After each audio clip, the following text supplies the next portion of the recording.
Aujourd'hui, on est pas mal fatigué, on a de grosses semaines. On va partir sur un truc un peu doudou et quand même sympa. Alors si je dis doudou, c'est pas pour la littérature, c'est pour le souvenir que ça m'évoque. On va parler rapidement du recueil, mais surtout en fait d'une nouvelle, du recueil Tout passe de Bernard Comment. Alors là, on est prix Goncourt de la Nouvelle 2011. On est au point. Bernard Comment est assez connu, donc c'est Christian Bourgois, éditeur. Récit Allons vers ce qui est sans fin et n'eut pas d'origine, Walt Whitman. Et j'essaie de voir s'il y a une date de première publication. Ça a l'air d'être 2011. Bah oui, puisque le prix a été eu en 2011.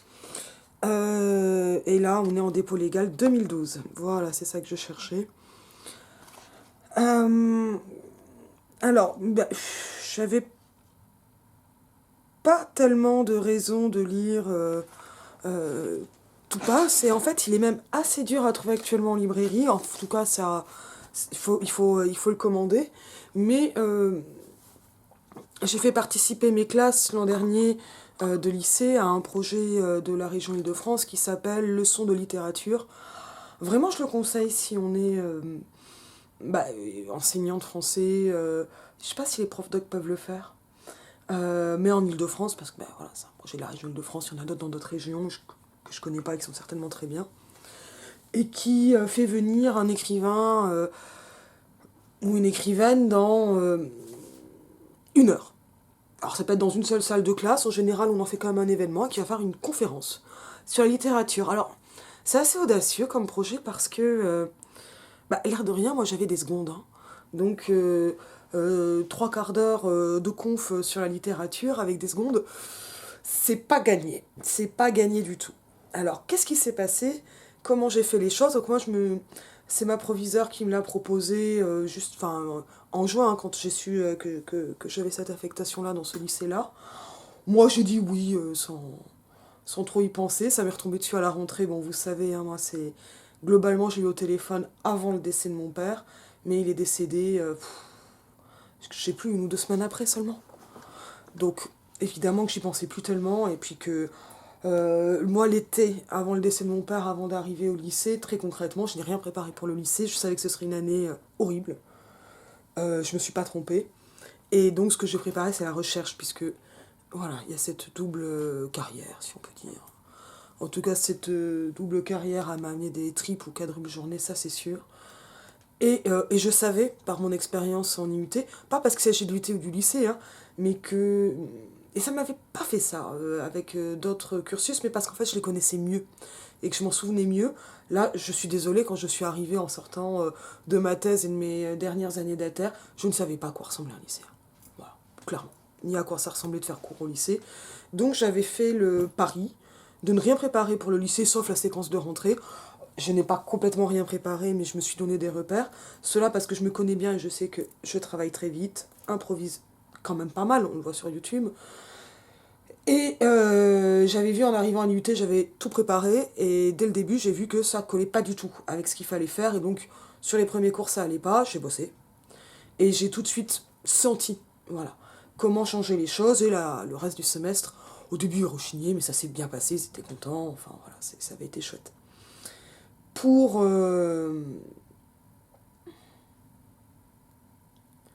là, pour ce qui était du lycée, j'ai quand même été à flux tendu un peu toute l'année. J'ai pas vraiment beaucoup préparé mes cours, ni beaucoup en avance.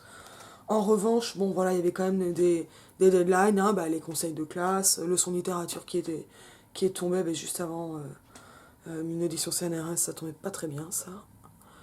Mais bon, ça, c'était la faute de personne, quoi. Ou de moi qui ai pas su, voilà, planifier. Euh, Ce genre de choses, en gros, quoi.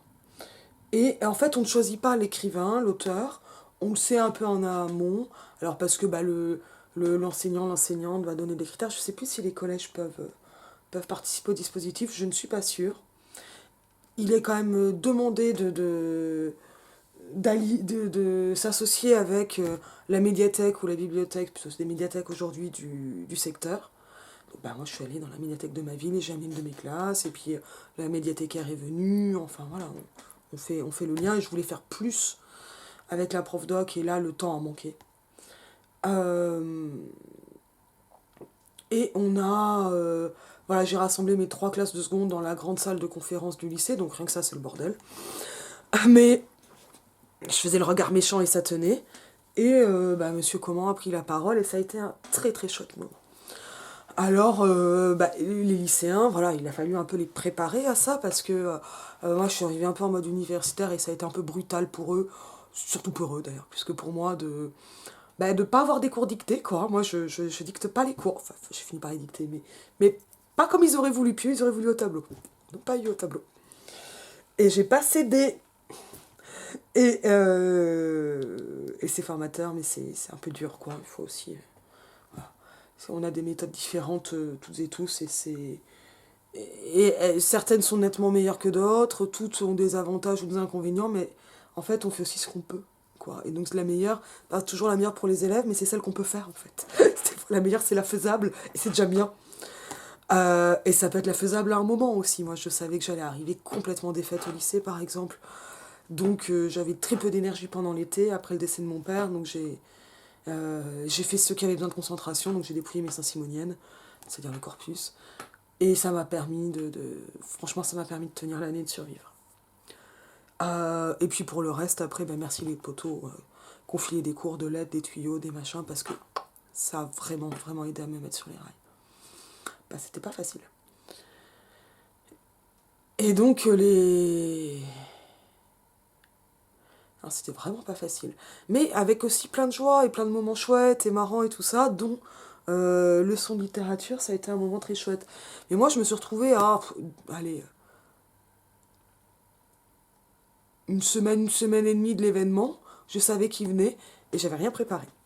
Alors, on n'est pas obligé avec leçon de littérature, on peut aussi juste faire venir la personne qui va parler, et puis les lycéens, les lycéennes posent ensuite des questions, parce que bah, le principe, c'est aussi, regardez, voici un écrivain vivant. Voilà. Voilà une personne qui écrit des livres.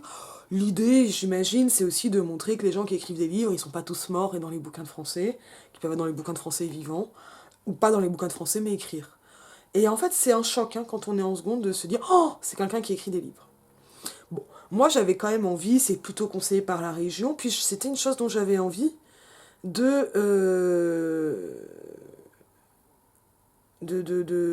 Donc d'associer, enfin de lancer le partenariat avec la médiathèque, ce genre de choses. Mais j'avais un peu envie de préparer, parce que je trouvais ça plus chouette. Et puis, bon, ben, moi, je me suis préparée, hein, donc, et j'ai pas eu le temps de lire les autres livres de Bernard Comment que je me suis procuré. Mais celui-ci, je l'ai bien lu. Et mon intuition, là, de prof, hein, pas de littéraire, enfin, ça va ensemble, mais là, c'est vraiment le volet pédagogique qui a primé, c'est dit que des nouvelles, c'était pas mal pour des secondes qui ont quand même du mal à lire long, vraiment. Et alors j'ai fait plein de photocopies, alors pas de tout le recueil, mais de pas mal de nouvelles du recueil. Je suis avec mes gros tas de photocopies.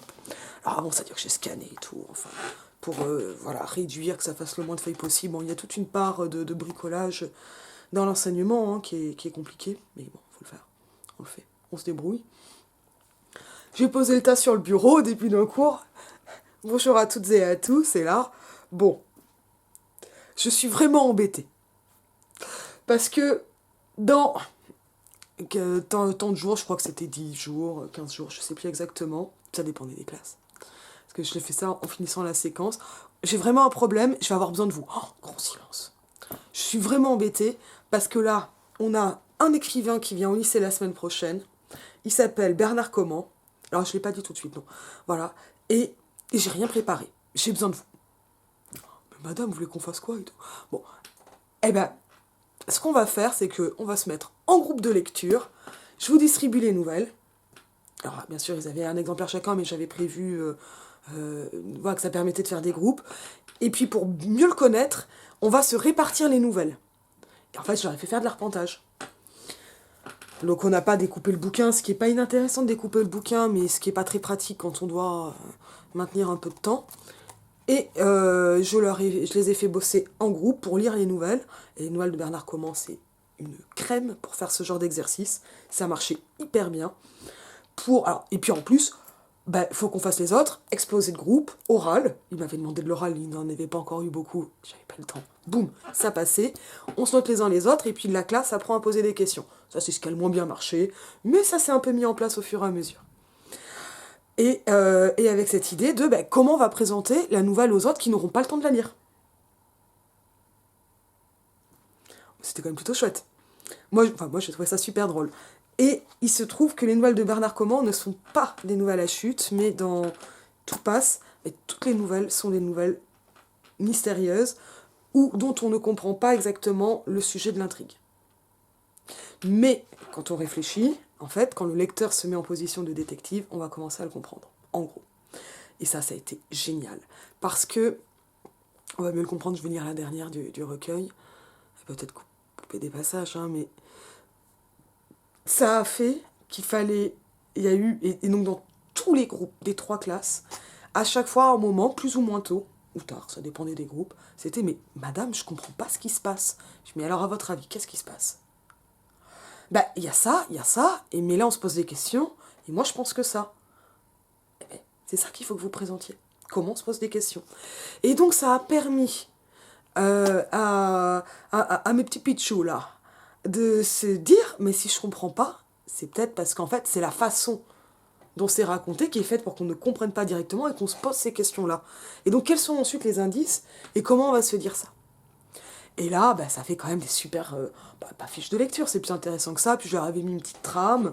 Donc, il fallait quand même dire l'époque, les personnages, les présenter. Bon, bien sûr, d'abord commencer par le titre. Voilà, des choses comme ça. Puis se répartir la parole entre eux. Bon, vous voyez, des fois, il y en avait qui avaient plus bossé que d'autres. Et puis ensuite se faire également, voilà, donc est-ce qu'il y a un mystère, comment ça se passe, et est-ce que ça nous a plu ou pas, on a le droit de ne pas avoir aimé, et pourquoi. Voilà. Ce qui fait que quand Bernard Comment est arrivé, on n'a pas eu fini tous les exposés, parce que ça, le temps avait quand même manqué, c'est vachement long de faire passer en exposé, mais quand même globalement, il avait devant lui des gens qui l'avaient lu, et qui en plus avaient encore des fois l'exposé en préparation et n'était pas encore passé, donc ils étaient là, monsieur comment, ça veut dire quoi cette nouvelle, qui c'est qui a tué qui? Et il les a complètement trollés, c'était magnifique, en ne répondant pas, mais en faisant de longues digressions sur les questions qu'on se pose en littérature. Moi j'ai adoré, ils ont eu du mal à saisir. Et après il a eu l'immense gentillesse de me suivre dans une des classes, qui avait encore cours de français après ce cours-là, et où, évidemment, on n'a pas fait cours. Ils ont prolongé la discussion, mais là, les autres devaient aller dans leur propre cours, donc c'est la vie. Hein. Voilà. Et ça, c'était assez chouette. Alors, je les avais pas toutes sélectionnées, parce que c'était un peu long, enfin, mais... C'est un beau moment pédagogique, et je pense que ça n'a pas été un mauvais moment pour eux. Peut-être que quelques-uns s'en souviendront, mais c'était chouette, quoi. Vraiment, c'est chouette, et c'est assez simple, en fait, comme dispositif. Bon, il y a un peu de logistique avant, d'organisation, il faut aller à au moins une réunion, peut-être 2. Y a des petits trucs comme ça à faire, mais globalement, c'est pas si lourd, quoi. C'est beaucoup plus dur de faire sortir les lycéens, par exemple, du lycée. Ça, c'est beaucoup plus pénible. Ça, c'est...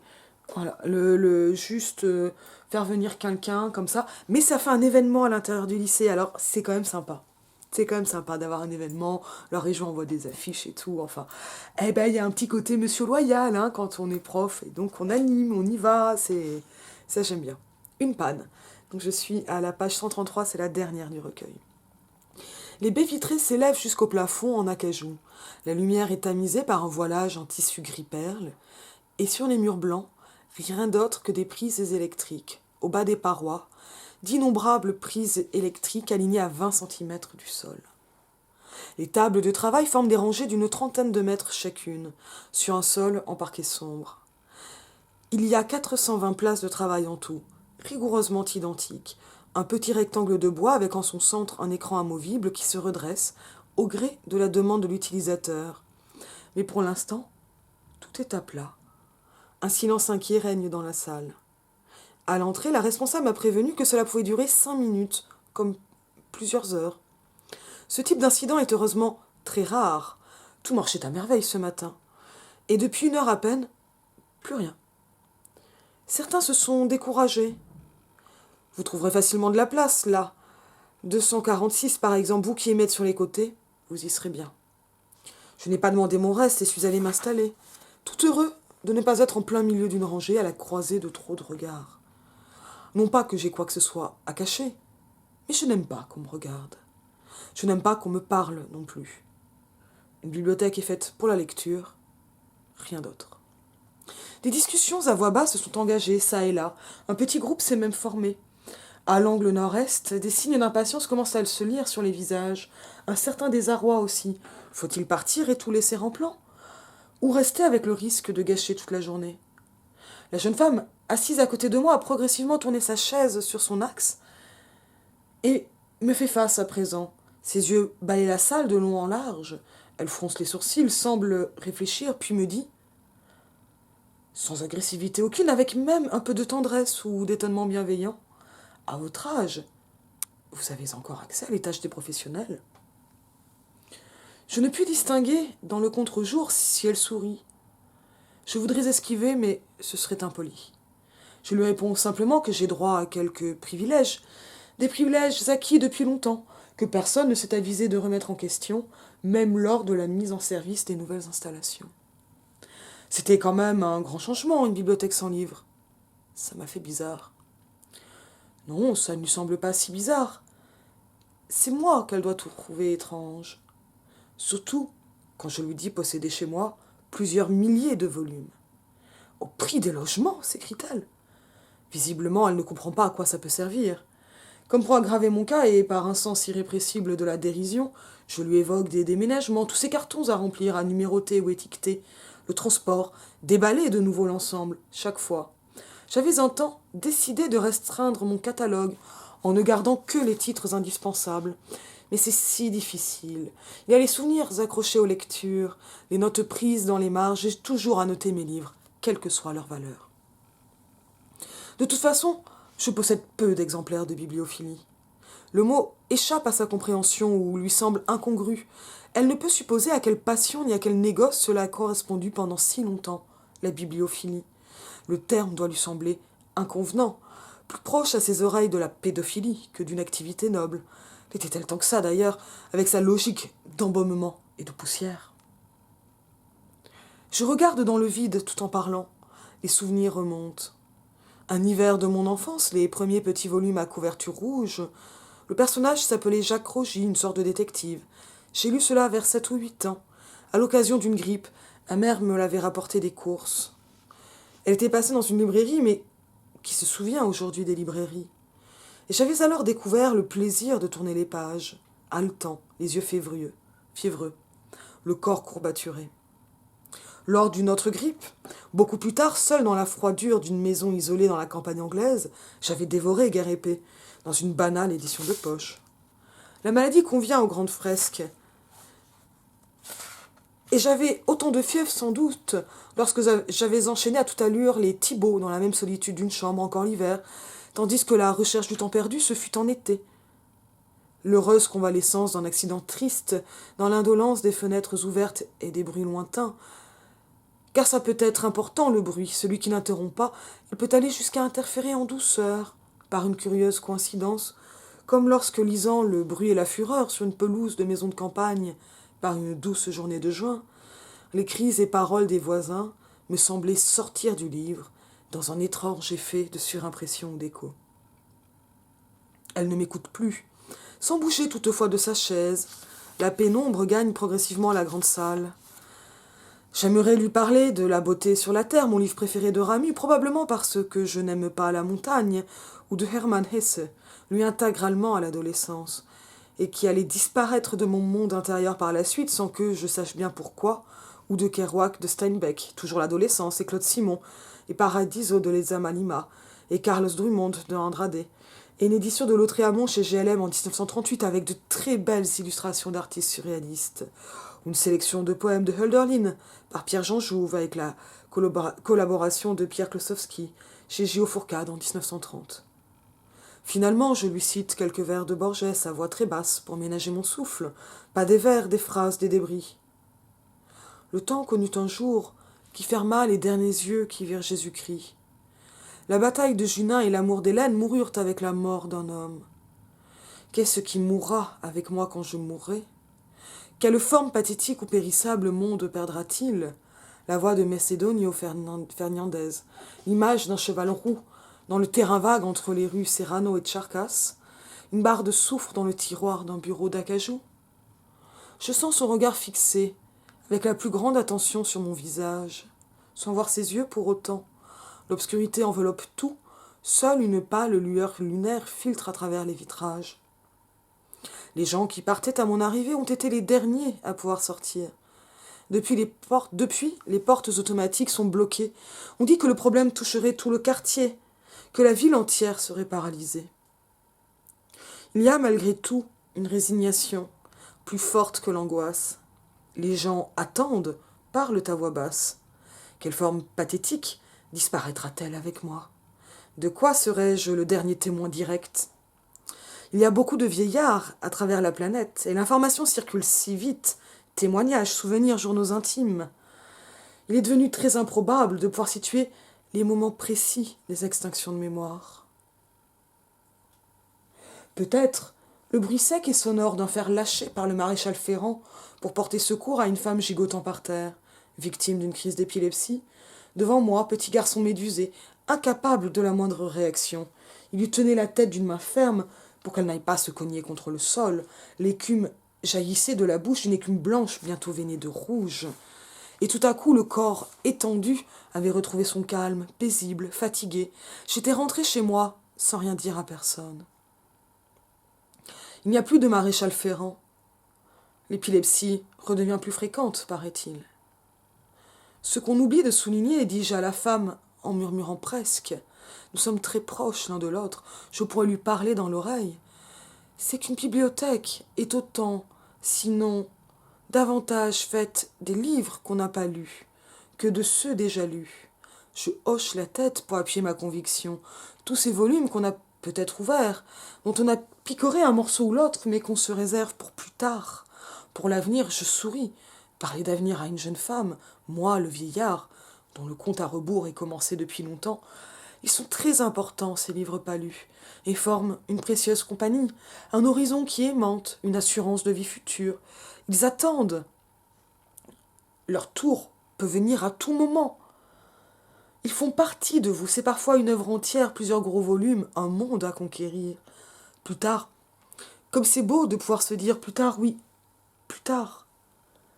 J'ai cru un moment qu'elle s'était endormie, mais non, elle croise les bras sur sa poitrine, en posant chacune des mains sur l'épaule opposée pour se réchauffer ou se ressaisir. Quel âge avez-vous me demande-t-elle doucement. 103 ans. C'est beaucoup. Oui, c'est beaucoup.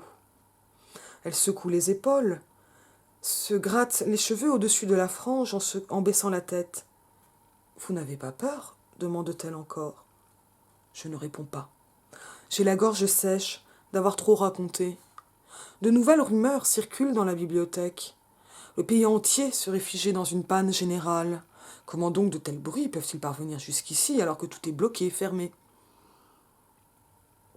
On distingue un va-et-vient des portes de service.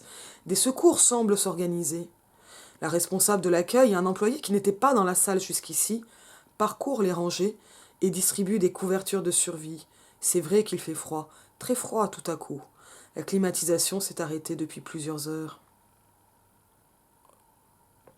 On propose aussi des bouteilles d'eau. Mais quand mon tour arrive, il n'y en a plus. Il faut patienter le temps d'aller chercher de nouvelles provisions. J'ai soif. Tout semble nous destiner à passer la nuit dans cette grande salle tout à fait sombre. La lune s'est voilée, on ne distingue que des silhouettes noires, certaines personnes voudraient s'allonger sur les tables de travail. Les gardiens protestent, cela risque d'endommager les écrans. La jeune femme, après un moment de panique, finit par le prendre à la rigolade ou presque. Elle dit que ce sont des moments comme celui-ci qui créent les pics démographiques. Ce qui la fait sourire. Un homme vient lui proposer à manger. Une pomme, me semble-t-il. Il lui indique qu'il a trouvé un endroit tranquille et relativement protégé. Mais elle refuse. « Je suis avec mon père, dit-elle. Nous sommes bien ici. » Elle enlève ses chaussures et pose la couverture sur son corps, à même le sol. Elle me souhaite une bonne nuit avec une voix tendre et complice. et il me passe la paume gauche sur le revers de la main droite, comme pour m'apaiser ou m'encourager peut-être. Je ne réussirai pas à dormir. Je le sais, c'est couru d'avance.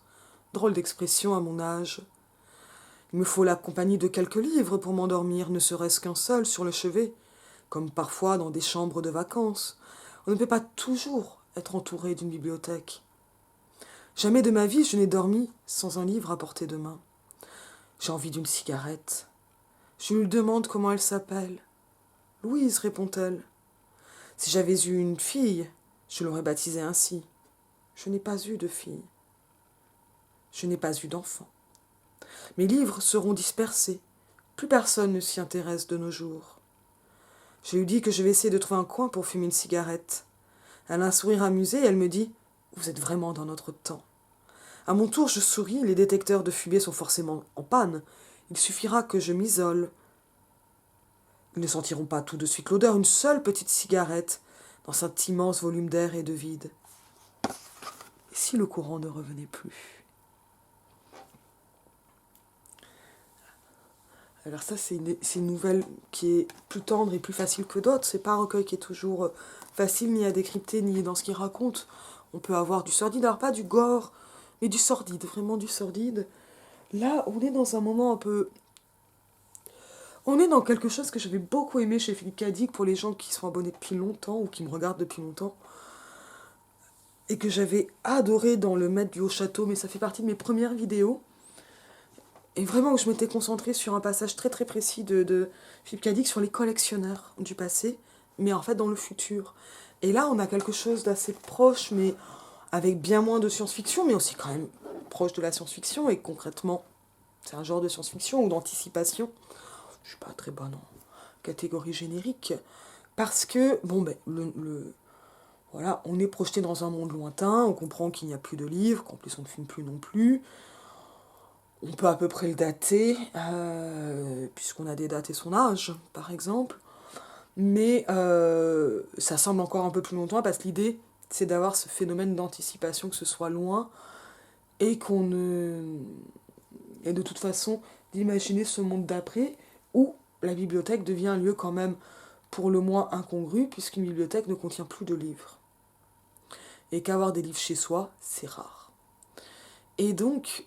Et là, il me semble, mais peut-être que c'est un souvenir inventé, que M. Coman avait parlé rapidement du fait que c'est quand même compliqué de transporter des livres.